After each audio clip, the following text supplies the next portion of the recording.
When I first started, you could, as a leader, lead by what I call line of sight. You can sort of keep track of everything that's going on. And that will take you to a certain point in your organizational growth. You don't necessarily have to empower the team, and you can have a successful small business. But eventually it will start to constrain your growth because you can only see so far as a leader.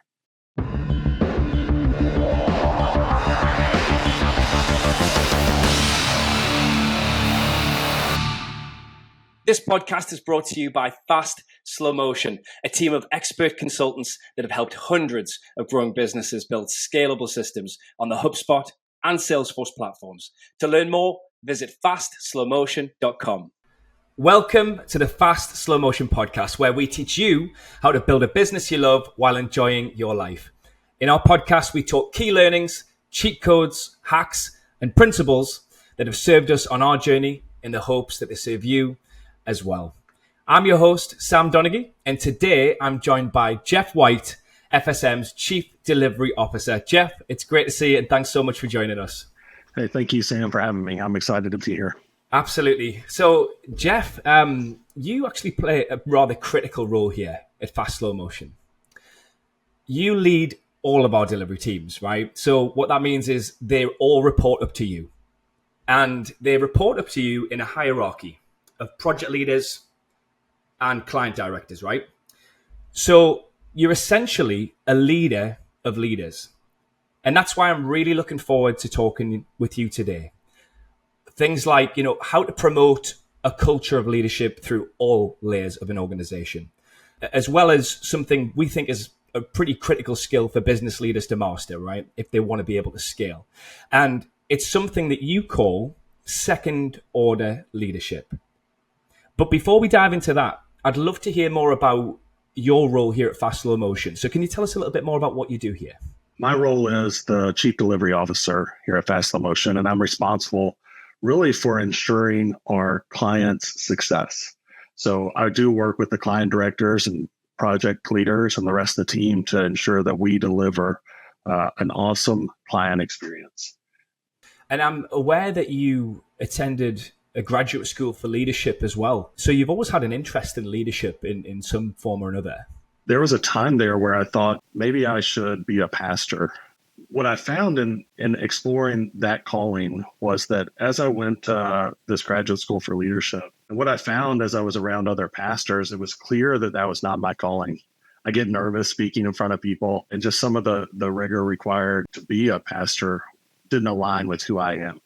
And there was an opportunity there to switch degree programs into a Master's of Christian Leadership, where we spent time studying leadership principles and really giving a lot of deep thought to ideas around leadership. And that did closely align with my personal calling. And even though I didn't know at the time, it has served me well over the years. Could you talk to me about some of the challenges that you personally faced in your time as a leader? Two things come to mind as challenges. The first is I'm a bit of a perfectionist. This affects me not only as a leader, but also in the individual, as an individual contributor. I want things to be perfect. And that can really slow me down, maybe sometimes to a debilitating degree. I can remember as a project leader, I might be slow to advance the change for a client because I couldn't get comfortable enough. I wanted it to be perfect. Wow. And that perfection is really not achievable. It's something I've had to really focus on. Sometimes done is better than perfect. Don't let perfection be the enemy of good. And so I've had to really learn to identify when I'm holding things up, when I'm the bottleneck because of those perfectionist tendencies, and then back into, well, what's an acceptable level of analysis that needs to be done before we make a decision, or how do we get this across the finish line, even if it's not perfect, knowing we can always come back and work on it again. So that's been something personally that's just shown up over and over in my own journey that I have to constantly pay attention to, where I'm creating the bottleneck for whatever project. There are also some other challenges I've had.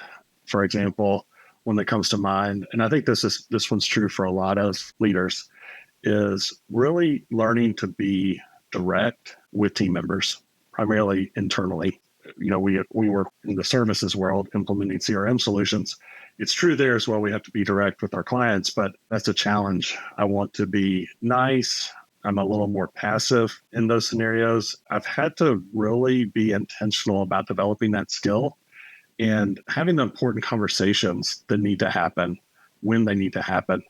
And I've really learned that to be clear is to be kind. And that connecting those two concepts really creates a lot of freedom for me personally and allows me to have conversations and be more clear with team members what the expectations are, the outcomes we're looking for. It's been a growth area for me as well on my journey. Love that, Jeff. Okay, so Jeff, you mentioned how fast slow motion helps businesses build great systems and processes, and we talk about that, a lot on this podcast because we know how critical it is for success. But systems and processes are about more than technology, right? What we tend to hear from business owners and entrepreneurs who are in the trenches of trying to build great businesses is that one of their biggest struggles is how to grow from a small business where you're wearing all the hats to one where they can scale up people in teams to take on those responsibilities, but still deliver a great product or service.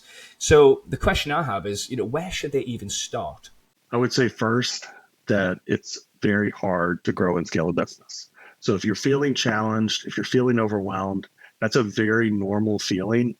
And sometimes as a business leader that's trying to grow and scale a business, hearing that it's normal for it to be hard is really helpful. So I just want to encourage you, if that's your situation, it is normal. It is a hard challenge. I would back up and just say, everything rises and falls on leadership. That's a quote from John Maxwell. It really captures the importance that a leader plays in any endeavor they're in. And one way that really plays itself out practically is that your team will do twice what you do wrong and half of what you do right. You as the leader set the standard for what's acceptable in the organization. So as you start to grow and scale, and you think about how do I implement systems and processes, as a leader, you own the responsibility of being a model of how to leverage those systems and processes. It's incongruent to put in place a process and then as a leader, exempt yourself from the process. It erodes trust and it communicates that the process doesn't actually have to be followed. As you think about how am I going to grow and scale the business, starting with yourself as the leader and recognizing that the team is really looking to you to understand what is acceptable in this company, in this organization as the standard. And then a concept we've adopted here at Fast Slow Motion is everyone is a leader. And really talking to your team about the contribution that they make to the overall mission. So we communicate frequently about our overall mission to be a blessing to business leaders as they grow and scale their business, and really want the team to feel empowered to achieve that mission as they work with the clients. Even if they don't have responsibility for direct reports or other team members, they not only are responsible for their individual work quality, but also the attitude they bring and share with the other team members, their encouragement, et cetera. And the same when they are working with clients, the encouragement that they bring to our clients as well. So what that means is across the organization, empowering the team is critical to your long-term success. So with this idea in mind, at Fast Slow Motion where everyone is a leader, how does that mentality help a company scale? I think that's a helpful question to explore a little bit, Sam. When I started at Fast Slow Motion, there were 8 or 9 team members, and we're now over 100 team members. And so seeing that growth and that scale, it would have been very challenging if the team wasn't empowered. And so when I first started, you could, as a leader, lead by what I call line of sight. You can sort of keep track of everything that's going on. And that will take you to a certain point in your organizational growth. You don't necessarily have to empower the team, and you can have a successful small business. But eventually it will start to constrain your growth because you can only see so far as a leader. So from the beginning, if you've been intentional, as you grow and scale, the team now can make decisions rather autonomously with checks and balances for the benefit of the whole company. And that not only creates a win for the company, it also creates a win for the team member and the client. And it has allowed us to grow and scale over the years. And it really comes down to our team's ability to lead themselves and our clients. And I'm kind of thinking of like the leader who might struggle to let go in that scenario, right? You want to get to the point where you're not working in the business, you're working on the business, right? As a CEO, or as a leader. Does it take a certain attitude or a sort of mindset to be able to let go and empower your team? I think it does. And I think it happens over time, or it's a skill you can develop is a better way to say that. I see my job as supporting the team.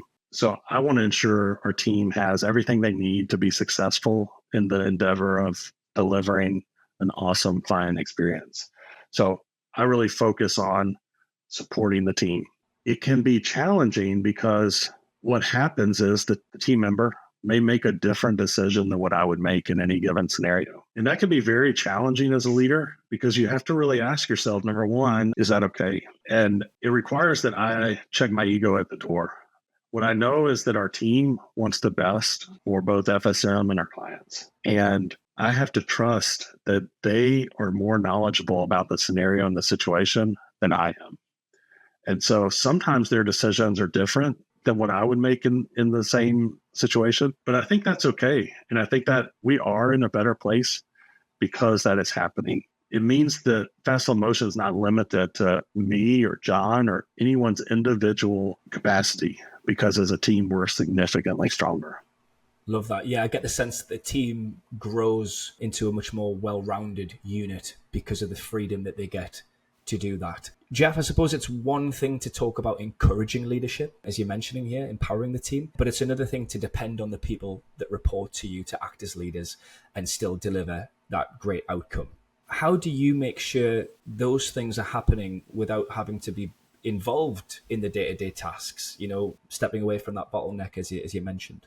There are a few ways to make sure that the right things are happening. The first thing that comes to mind is the way our incentive plan is structured at Fast Slow Motion really aligns everyone's incentives alongside the businesses.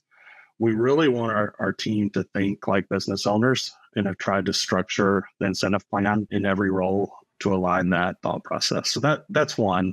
Because that idea that we do want the team to think like a business owner is ingrained in how we operate day to day at Fast Slow Motion, we work really hard to empower the team member that's closest to the client or the vendor or the partner to make the decisions related to their area of responsibility. We try not to hold that or centralize that decision making. And that idea is built into our culture. The third way we ensure that is what I'd call coaching.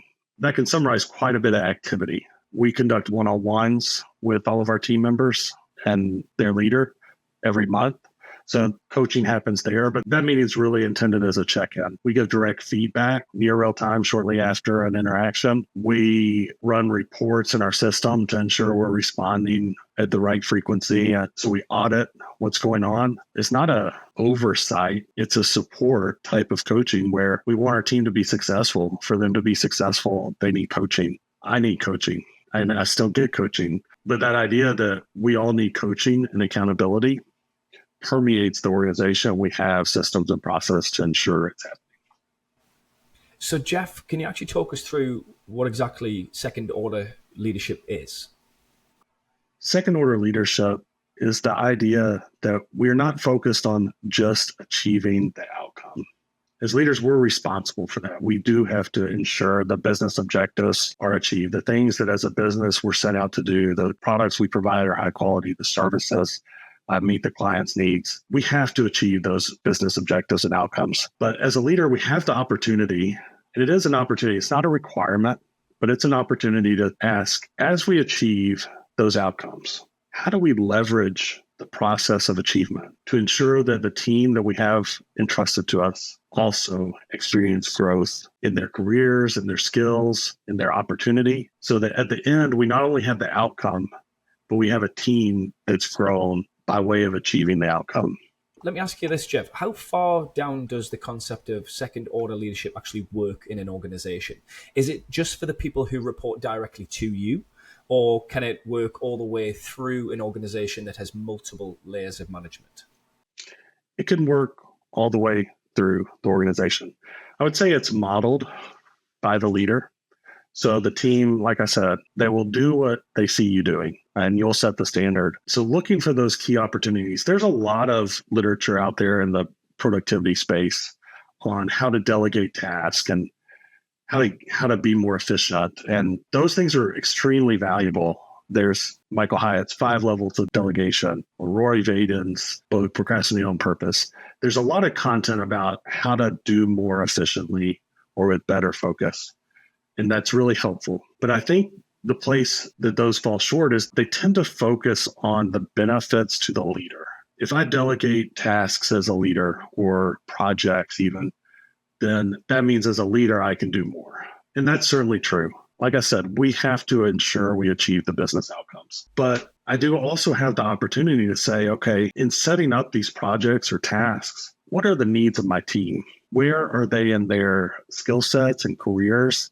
And how can they most contribute? How do they get the most out of doing the work that the business has to get done to get where it needs to go? So by modeling that concept or that set of questions about what are the second order consequences or opportunities to achieve growth for the team starts to take that on and also model. And they start to think, okay, well, what work am I doing that someone else can or should be doing? So there is the efficiency thing as a leader, but there's also then the question of, okay, as I bring other people into this task or this objective that I'm trying to accomplish, how do I do it in such a way that they experience success and growth in their own life and career? So it moves the focus from solely the leader and solely the outcome to the team that's involved and the growth that they're going to experience. So it's kind of like that domino effect. Yes. By thinking this way, you ultimately end up not only with outcomes, the project you were trying to accomplish, but also with a team that now has the skill to do even more.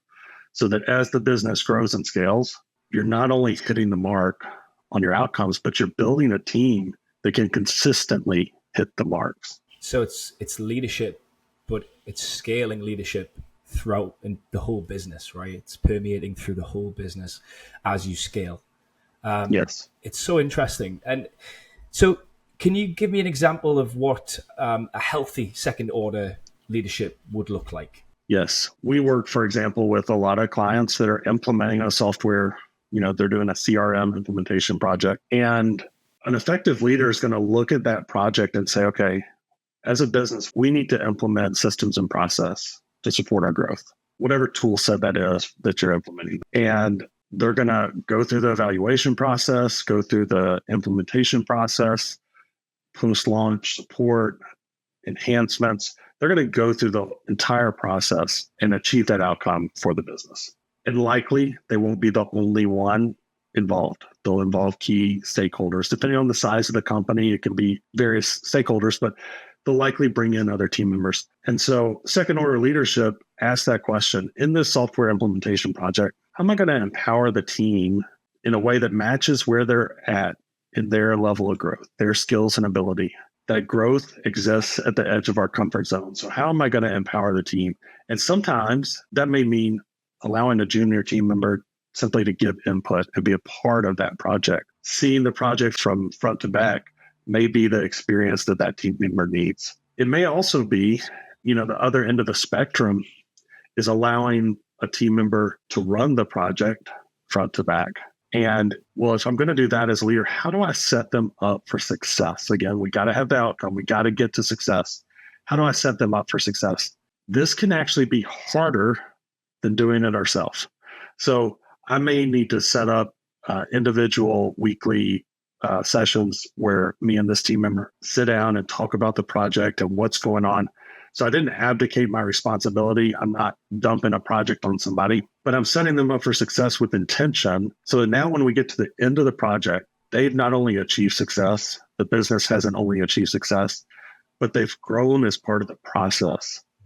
Now, as a business, when we face another challenge, which we will, this team member can take over some of that leadership responsibility of the next challenge and maybe bring another team member alongside them, and the model self-perpetuates.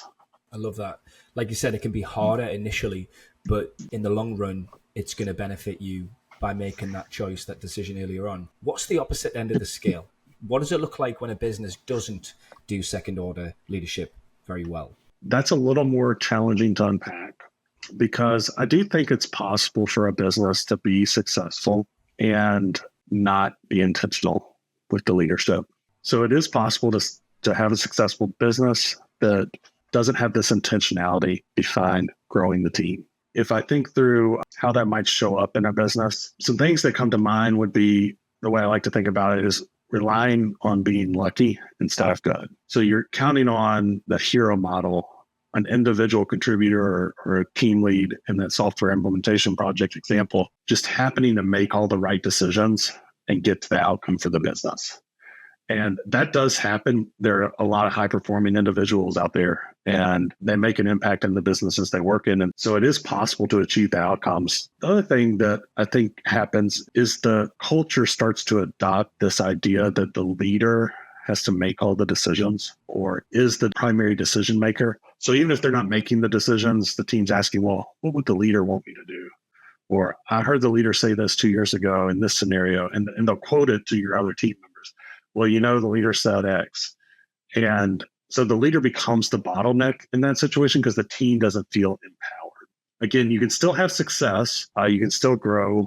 What I think ultimately, though, that's sad for me as somebody that cares a lot about, like I said, helping people, is that in those organizations and cultures, the opportunity for the team members, the individuals to grow has been missed or has been left to chance. Instead of having intentionality, they've left it to chance. And it doesn't have to be that way. So, Jeff, was it hard for you to let go of some responsibilities in order to give your team opportunities to grow? I work with an awesome team at Fast Slow Motion. It should be super easy. But because I'm a perfectionist, it's very hard. And I think like a lot of leaders, regardless of the size team or where your company growth stage is at, we only do so under duress. So you get to a point where you're overwhelmed or you can't work you can't work another night later or on the weekend. You get to a place where you're tapped out and then you say, something's got to change. And I've had to get to that point several times in my career before I say, okay, well, what could change? And I look around and there's usually something that I'm doing that someone else or a team of people either can or should be doing that I've actually held on to it too long. For example, there was a time in the growth of our company where I was reviewing almost all the contracts that went out. That worked for a time. It was the right decision when we put that process in place.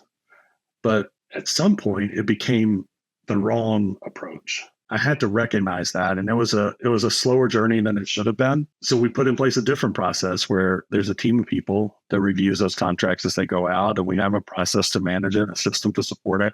It's very scalable as we grow and scale.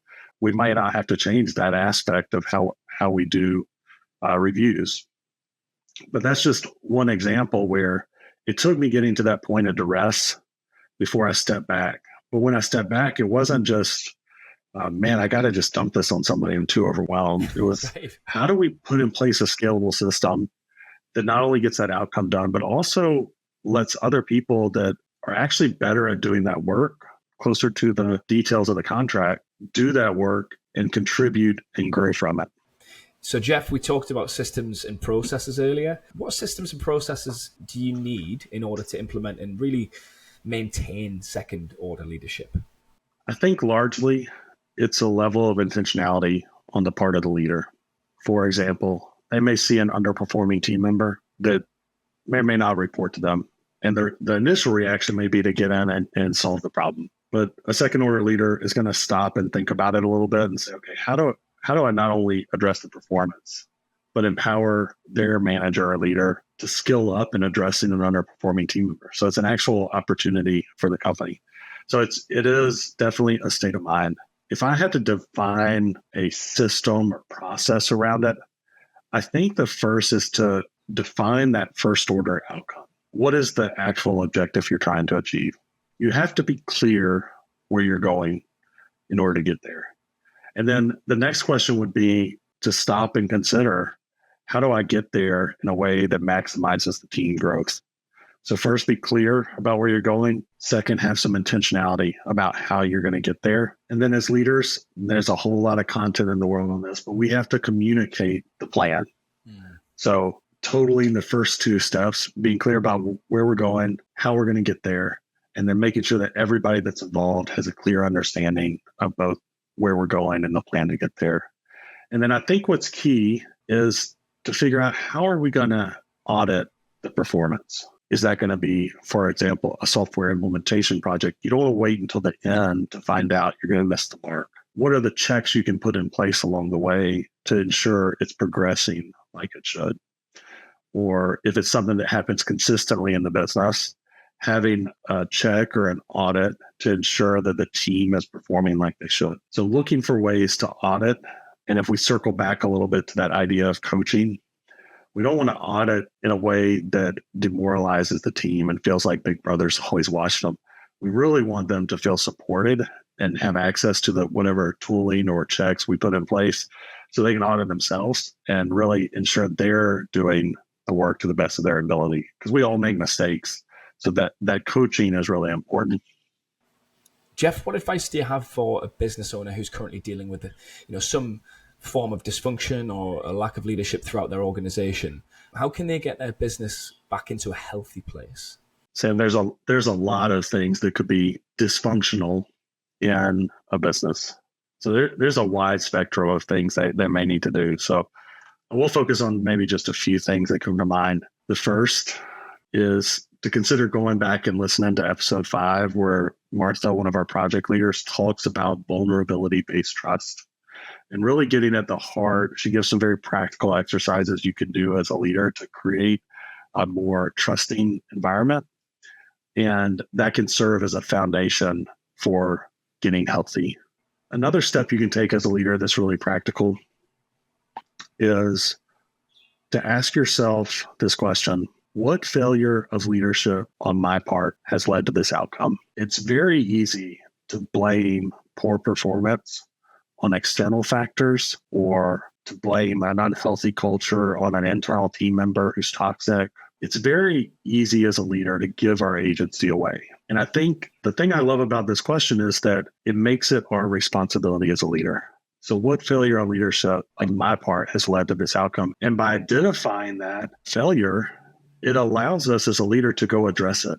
As long as it's somebody else's fault or responsibility, or the market was down or whatever happened, as long as it was somebody else's responsibility, there's nothing to address. But that unhealthiness or that dysfunction, there are always places as a leader we can lean in. And so asking that question really gives you your agency back. And it can be a difficult question to answer. It can be very challenging, but can produce a healthy outcome. So first, starting with the vulnerability-based trust foundation in your organization, thinking through as a leader, how am I contributing to the situation we're in? And then also talk to someone. And I know that sounds overly simplistic, but simply talking it through with somebody that's not as heavily invested in the outcome can often bring a level of clarity and put an issue or dysfunction or problem into perspective. So there's peer groups you can join. You can simply call a friend or a colleague. Finding someone to share the challenge with can be extremely fruitful, even though it's so simple. As leaders, we tend to isolate ourselves and we think, oh, nobody else is experiencing this type of performance challenge, or everybody else's business seems to be growing and mine's on a decline for the past 12 months. Or whatever the challenge is, we tend to think we're the only one. And as soon as we start to talk to someone, we see not the only one, but usually there's a very clear next step we need to take. And by talking to someone, it really unlocks that for us. Jeff, thank you so much for being here today on the episode. I've thoroughly enjoyed hearing from you. You've dropped so many nuggets that I'm sure everybody listening will find value in. And Jeff, we always love to wrap up each episode with a quote that really encompasses what we've been discussing in the episode. So do you have a quote on leadership that you'd like to share with us? Yes. Grow your people. When I was in school for leadership, the main professor we had, Dr. Rick Gray, to give him credit for this, he really would end the classes summarizing, grow your people. And again, I thought it was overly simplistic when I first heard it, because we were studying leadership theory and reading all the books you would expect. But it really comes back to grow your people. Second order leadership is really about growing your people. That's what I'd leave you with. That's it for today's episode. Thanks again, Jeff, for joining us. For our listeners, we hope that the concept of second order leadership will be valuable to you as you grow your business, because it's been a critical part of our success here at Fast Slow Motion. Remember to subscribe to the podcast on your favorite podcast platform, or you can find archived episodes at fastslowmotion.com/podcast.